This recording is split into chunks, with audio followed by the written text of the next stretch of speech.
வணக்கங்க. வாங்க நாம் இன்னைக்கு பார்க்க போகிறது, ஒரு துளி கூட நெய் சேர்க்காம வெறும் எண்ணெய் மட்டும் வச்சு டேஸ்டாகவும் அது நேரம் சாஃப்டாகவும் மைசூர் பாக்கு செய்ய போகிறோம். ஒரு கப் அளவுக்கு கடலை மாவு எடுத்துருக்கேங்க. அடுப்பில் கடாய் வச்சுருக்கேன். எடுத்து இந்த மாவை கடாயில் போட்டுக்கலாம். கடலை மாவை அடி பிடிச்சிடாமல் வறுத்துக்குங்க. மாவு தீஞ்சிடக்கூடாதுங்க. நல்ல வாசனை வரணுங்க. மாவு வறுபட்டுருச்சுங்க. இப்போ இந்த மாவை சலிச்சிக்கலாம்.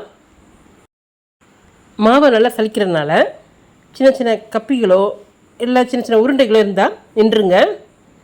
அப்படி தேய்ச்சிடுங்க. சலிச்சிட்டாங்க. இப்போ மீதி இருக்கிறத அப்புறப்படுத்திடலாம்.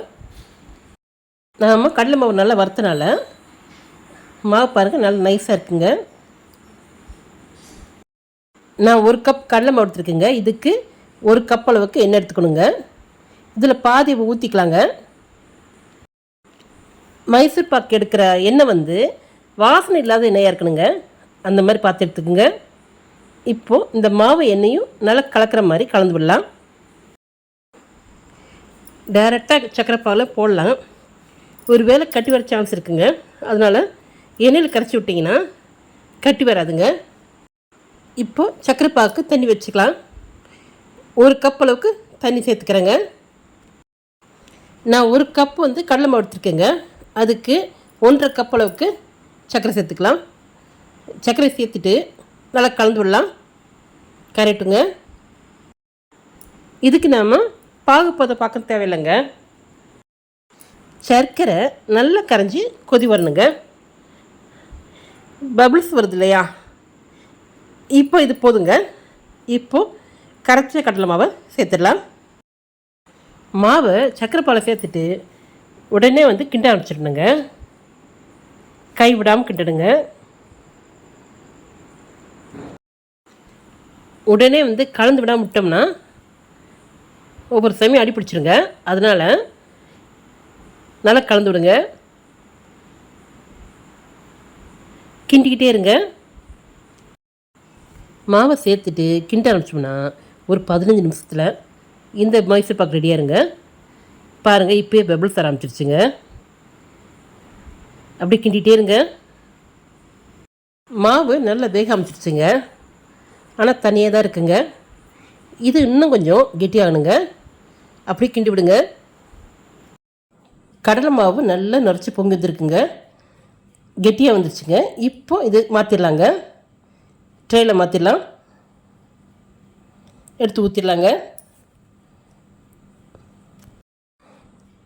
எல்லாத்தையும் எடுத்து விடுங்க. இது ஆறுறதுக்கு எப்படி ஒரு 2 மணி நேரம் ஆகுங்க. இப்போது ஒரு டீஸ்பூனோ ஒரு கரண்டி வச்சு சமப்படுத்துங்க. ட்ரேயை லேசாக தட்டி விடுங்க. மைசூர் பாக்கு நல்லா ஆறட்டுங்க. நமக்கு இது சாஃப்ட் மைசூர் பாக்கு கிடைக்குங்க. இது ஆறின பிறகு பீஸ் போட ஆரம்பிக்கலாம். இப்போ பாருங்கள், 1 ஹவர் ஆயிடுச்சுங்க. இன்னும் கொஞ்சம் சூடு இருக்குங்க. இது கம்ப்ளீட்டாக ஆறட்டுங்க. கொஞ்சம் வெயிட் பண்ணலாம். இப்போ பாருங்கள், நல்லா ஆறிடுச்சுங்க. துண்டுகள் போட ஆரம்பிக்கலாம். கத்தி வச்சு அப்படியே ஒரு நேர்கொட்டை கீறுங்க. கீறிட்டங்க. இப்போ குறுக்காலையும் கிரிக்கலாம். உங்களுக்கு எந்த மாதிரி பீஸ் தேவையோ அந்த மாதிரி துண்டுகள் போடுங்க. இந்த மைசூர் பாக்கில் நம்ம துளி கூட நெய் சேர்க்கலாங்க. ஆனாலும் ரொம்ப சாஃப்டாக இருக்குங்க.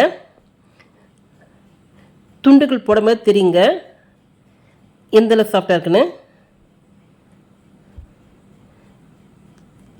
நம்ம மைசூர் பாக்கு ரொம்பவே சாஃப்டாக வந்துருக்குங்க. கத்தி வச்சனே வலிக்கிட்டு போதுங்க. ஒரு துண்டு எடுத்து உடச்சி பார்க்கலாம். ரொம்பவே சாஃப்டாக இருக்குங்க. சூப்பராக இருக்குங்க. நீங்களும் இது மாதிரி செஞ்சு பாருங்கள். செஞ்சு பார்த்துட்டு எப்படி இருக்கு சொல்லுங்கள். மறக்காமல் சப்ஸ்கிரைப் பண்ணுங்க. இந்த வீடியோ உங்களுக்கு பிடிச்சிருந்தா உங்கள் லைக்ஸையும் கமெண்ட்ஸையும் கொடுங்க. ஃப்ரெண்ட்ஸுக்கு ஷேர் பண்ணுங்கள். இதே போல் மற்றும் ஒரு வீடியோவில் சந்திக்கலாம். நன்றி.